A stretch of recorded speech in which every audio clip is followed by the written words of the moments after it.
You're listening to the ProcureTech podcast, your weekly show for all that's cooking in the digital procurement space. Yes, we've got the hottest startups, thought leadership, and conversation from visionary industry experts, and definitely no stiff corporate content. I'm your host, James Meads, Procurement Pro, Digital Nomad, and ProcureTech fanboy. And now, here's this week's show.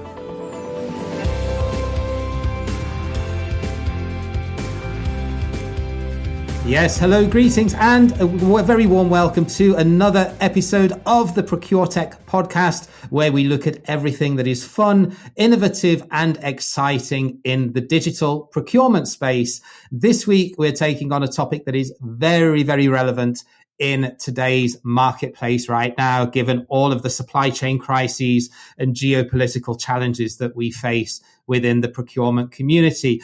My guest today is from an eSourcing solution, but instead of taking the usual approach to talking about eSourcing around sort of strategic long-term tenders for long contracts, we're going to be looking actually at how AI and how predictive sourcing can really look at something that is very much more spot and operational and transactional in nature, even though the spend on the particular category that we're going to take as an example is usually very, very high. So I won't keep you in suspense any longer.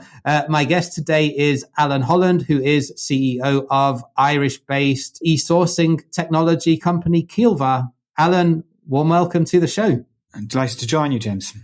Thank you. So, Alan, just jumping in first of all, for those who don't know you, just maybe give a really quick introduction of what Keelvar is and who you serve, and then we can perhaps dive in a little bit to understand what differentiates you from some of your competitors, because this is, a very competitive marketplace, and we have had some sort of similar solutions onto the show in the past as well.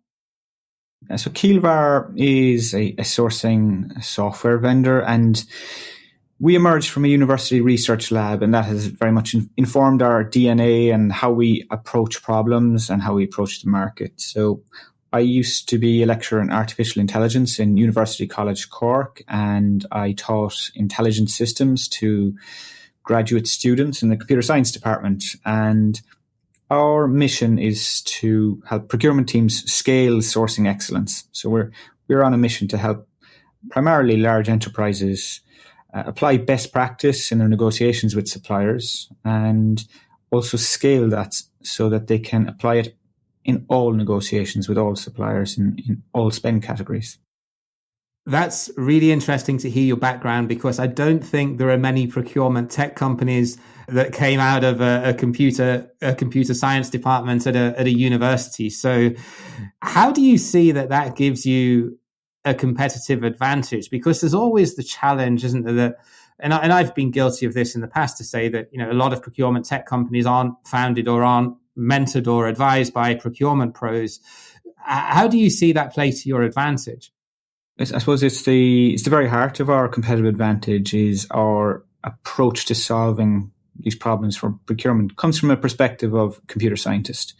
And I'm often asked how I got into this domain if I was a lecturer in a computer science department, and it kind of gets back to side projects I was doing for my parents' company when I was a PhD student.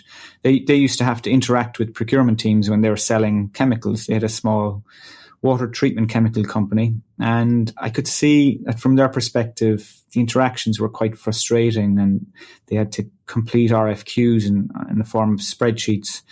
They never knew which combination of factories or plants they would have to deliver chemicals to, at what price or what aggregate volume they'd receive. So they never knew where to place the storage, how much to invest in manufacturing equipment, and so on.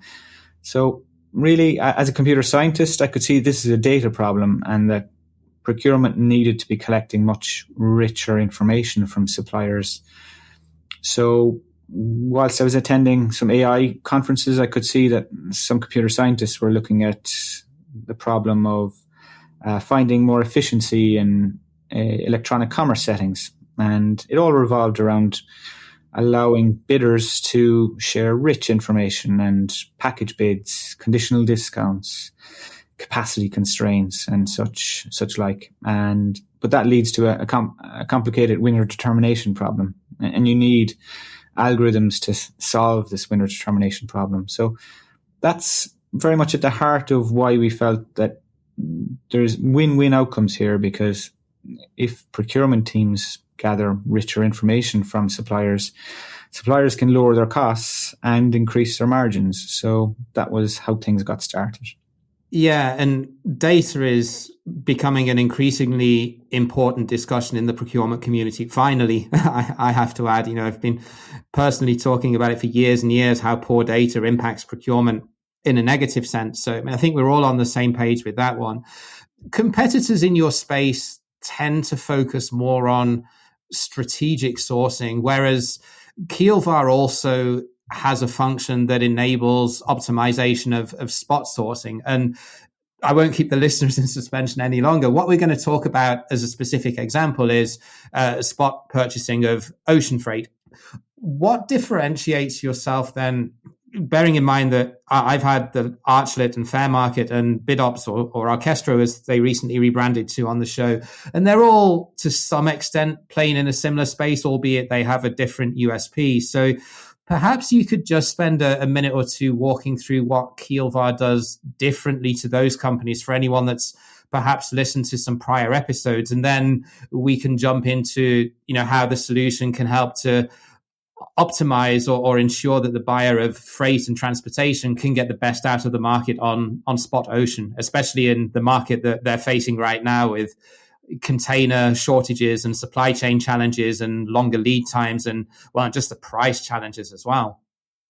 Yes. So ocean freight's a very good example of a spend category that displays different challenges, orthogonal challenges for logistics procurement teams. On the one side, you could have your strategic sourcing events that take a long time to complete, and it can take months to negotiate your longer term contracted rates with ocean carriers if you're a big enterprise.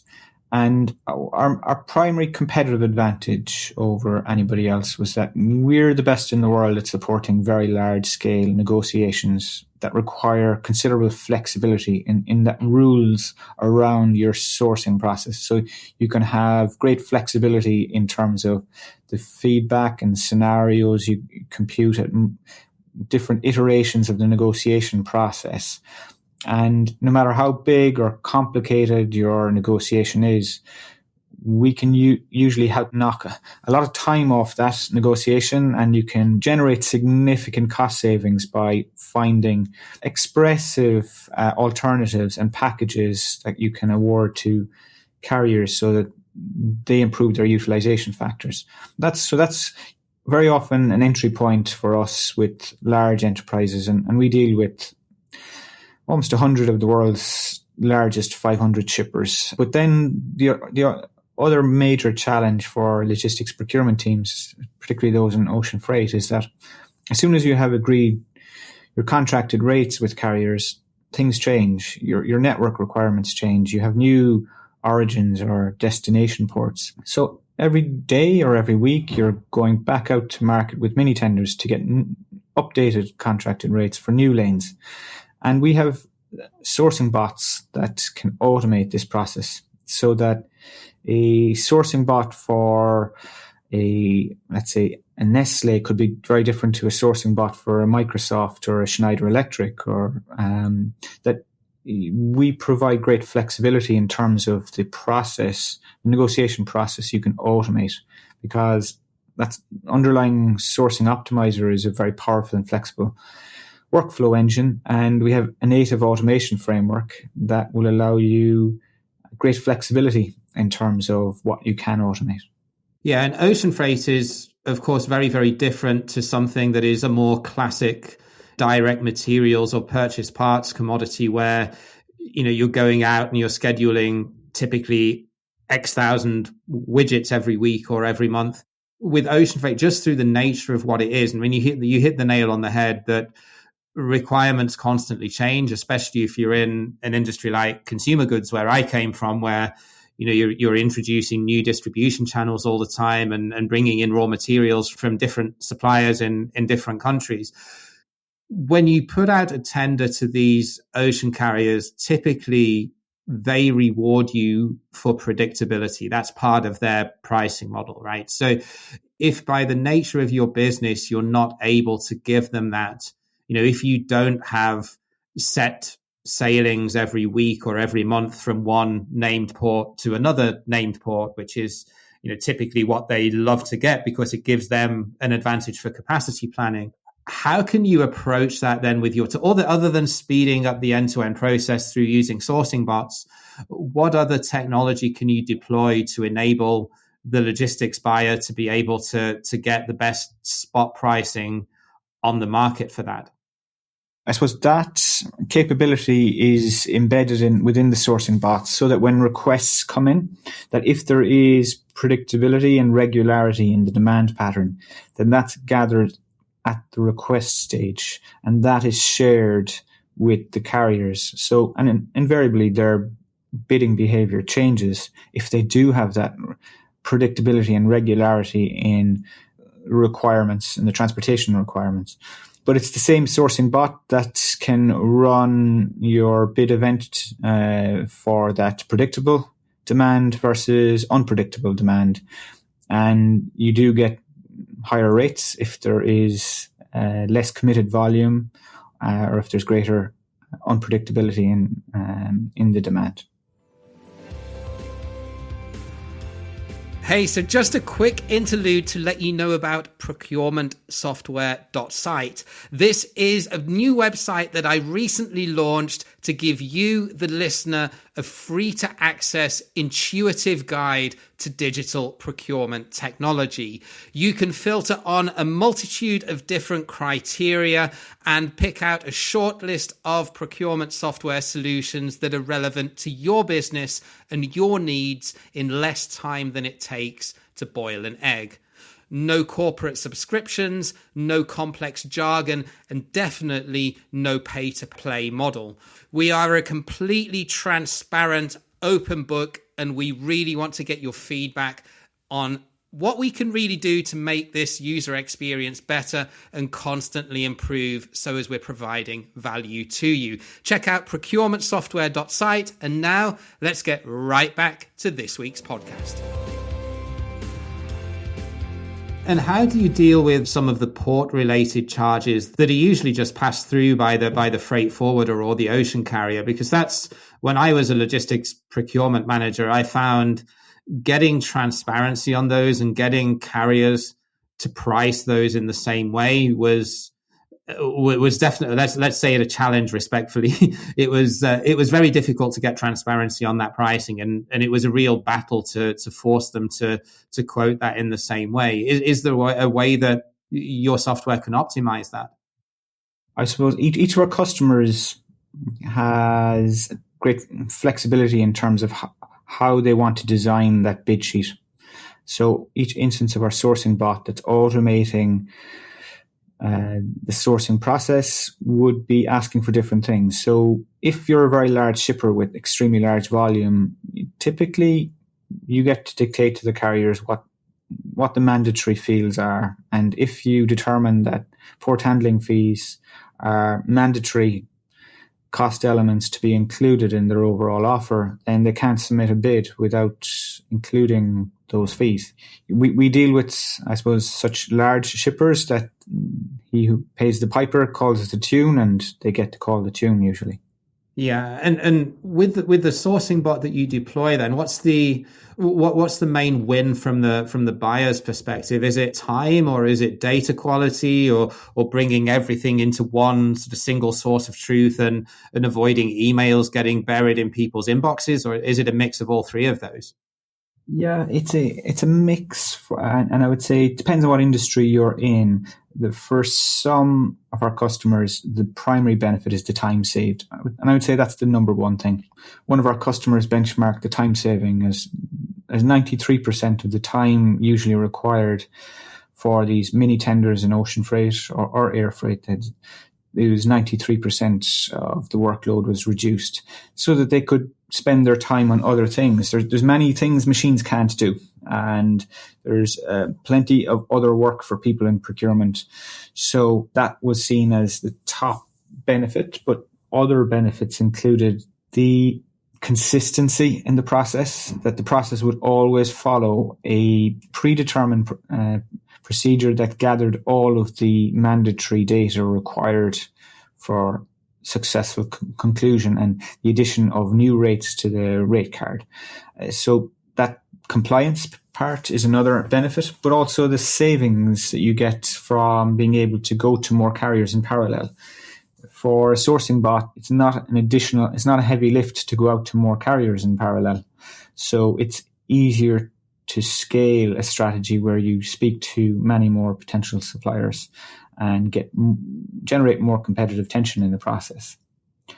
And it's also faster, right, to get things done. When the work comes in, it's kicked off immediately. There's no waiting time for somebody in procurement to kick off a mini tender process.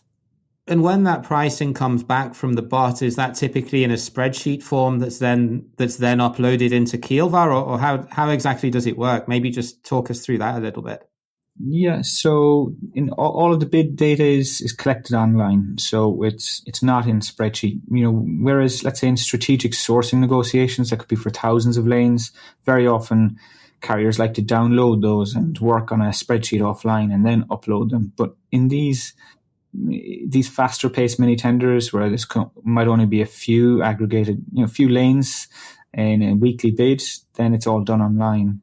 And when the bot has concluded the process, there's a chatbot interface where it converses with a human approver to ask, here are the scenarios we've evaluated. This is the lowest cost option. This is the fastest option, or this may be the most environmentally friendly option. Would you like an alternative to any of these three? And if you wanted something in between A and B, then it could produce a scenario that's between A and B. And you then choose to award. And when you choose to award, then messages go out to the relevant suppliers, the award notices or notices of not being awarded business, and the rates are then automatically added to a rate card, so that new searches for those rates, those contracted rates, you will have your known carrier and the known agreed rate. And with bots or with any type of AI, typically the machine or the bot is only as smart as the person that's programmed it or told it what to do. So I think I know the answer to this already, but I'm going to ask it anyway. Does someone that's using this need to have a pretty good grasp of logistics procurement as a category? I mean, you couldn't just give it to a rookie buyer, I guess, thinking that the technology will just work its magic on its own. I mean, you have to tell it what to evaluate the criteria on, I suspect, right? Yeah, indeed. Usually the same individuals who operate the strategic sourcing event on an annual basis are the same personnel who are acting as approvers and have knowledge of who the strategic relationships are with, and if you wanted to bias in favor of certain providers over others because you have aggregate volume commitments, etc. Usually there's somebody knowledgeable who's approving the suggested actions from the bot, yes. Yeah, because if you mentioned environmentally friendly, someone is going to have to tell that bot how they calculate CO2 emissions or what they define as being environmentally friendly or sustainable in that particular case, I guess. I mean, shortest route is pretty easy because, Google Maps can tell you that, but something like sustainability is a bit more nuanced, isn't it, in terms of how you measure it? That's correct. And, but we see an quickly emerging future whereby the bot becomes more tightly integrated with more data sources, so that if you're receiving bids from carriers and it's for transportation from Miami to Oslo, and you see that there's 3 carriers competing, you can interact. If a bot can interact with third-party data sources to ascertain which vessels will be used and what age are the vessels and what's the average CO2 emissions per TEU on that vessel, then you can start to, I suppose, be very quantitative about expected Scope 3 emissions. Right. And because you can be quantitative and you can measure these quite accurately, then you can bias. And if you have an internal cost of carbon, for example, then you have all the information you might need for the bot to automatically evaluate those trade-offs. And I think the best performing procurement and supply chain management teams are looking at processes for how to scale that type of sourcing excellence and automate it. Yeah, and it's something that, I mean, transportation is a massive area, isn't it, for potential optimization or reduction in CO2 emissions, not only just looking at the length of a particular transport lane, but container optimization is a massive one as well, isn't it? Or full truckload optimization in the case of road transport. Is that something also that you can program into it as well in terms of doing if this, then that scenarios, in terms of, if I wait a week to ensure that I have an FCL rather than an LCL shipment, what would be the impact both in terms of cost and lead time and CO2 emissions? That's it. That's a very good point, because we have FCL bots and LCL bots. And what I suppose the next step will be these bots talking to each other and looking at alternatives so that when you go to market, that you could start to evaluate whether it's air or ocean or whether it's FCL or LCL, and that you can do this optimization of modes, mode selection. That it's a natural next step. It's not something we've done yet, but we can see that need emerging. Yeah, and almost just thinking with my commercial hat on, it could over time then potentially take away the need for a 3PL or a 4PL to manage it. It could then facilitate a little bit more vertical integration in terms of how companies purchase logistics, couldn't it, in theory? Yes, in theory. I think that there's considerably more road testing to be done but you can see a natural expansion in that direction occurring. That's definitely true. I'm going to go back to something that you mentioned in one of your answers a few minutes back. So I just wanted to drill down on that a little bit more. When, as you alluded to with logistics procurement, especially with ocean freight, you typically have a pool of lanes that are repeatable lanes that go from one specified port at origin to a destination port.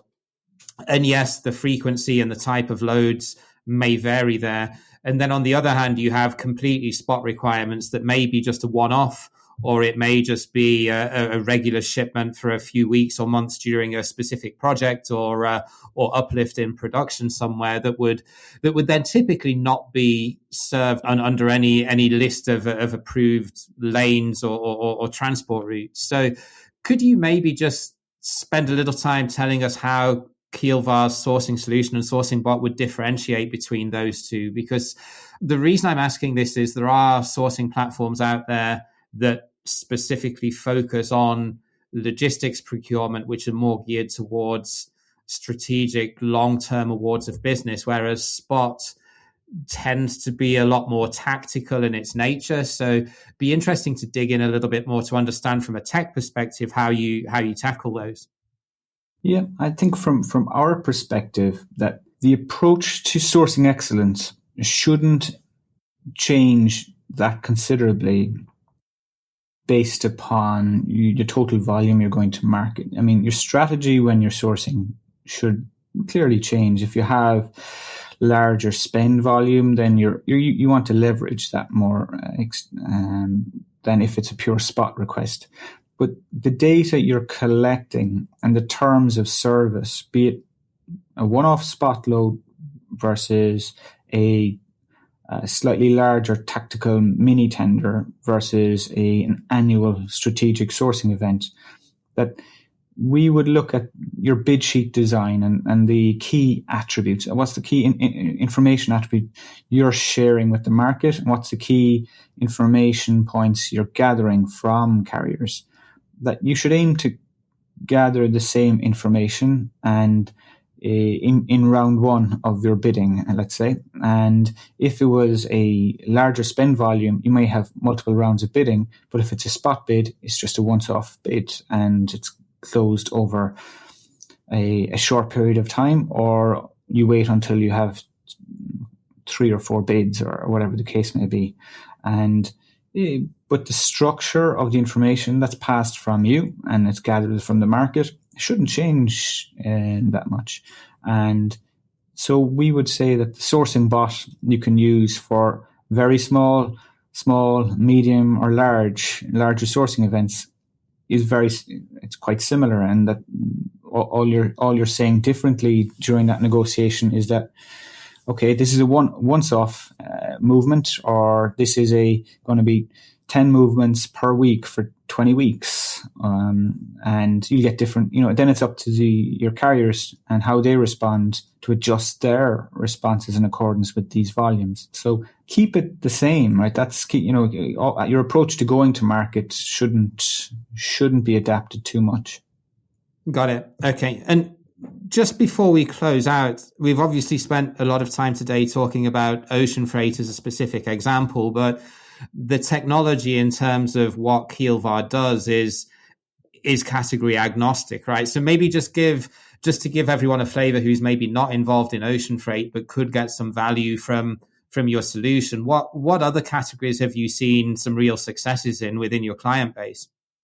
We would deal with many of the world's largest retailers, pharmaceutical, automotive, industrial goods companies, and many of them would be using our software for quite a range of categories, from packaging to temporary labor, steel parts and vehicle fleet, fuel, electricity. There are many spend categories where the cost structures among your suppliers are complex. Yeah. So wherever your suppliers have complex cost structures and they would like to quote terms and conditions and conditionality around their offers and offer package bids, conditional offers, and they have capacity constraints in certain locations, or if it's either or conditions, they'd like to win business over here or over there, but not both, then the more information you invite of that nature, then the more savings opportunities you facilitate for yourself as a buying organization, but also for your suppliers. So the most mature procurement functions strive to apply sourcing optimization as widely as possible.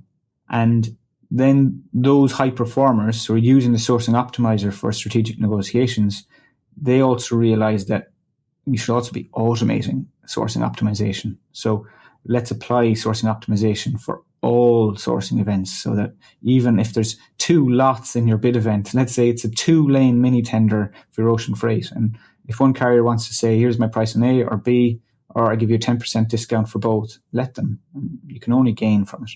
Right. So what I'm hearing then is it needs to be a complex category where there is a lot of scenario or condition-based analysis that needs to be performed based on the complexity of the customer's operation and manufacturing footprint in many cases. But it can be equally applied to both direct and indirect categories, which in and of itself is reasonably unique in that most sourcing solutions, particularly the ones that are sort of more higher end and more enterprise focused, generally speaking, tend to focus on one or the other. So that's I think a real differentiator there.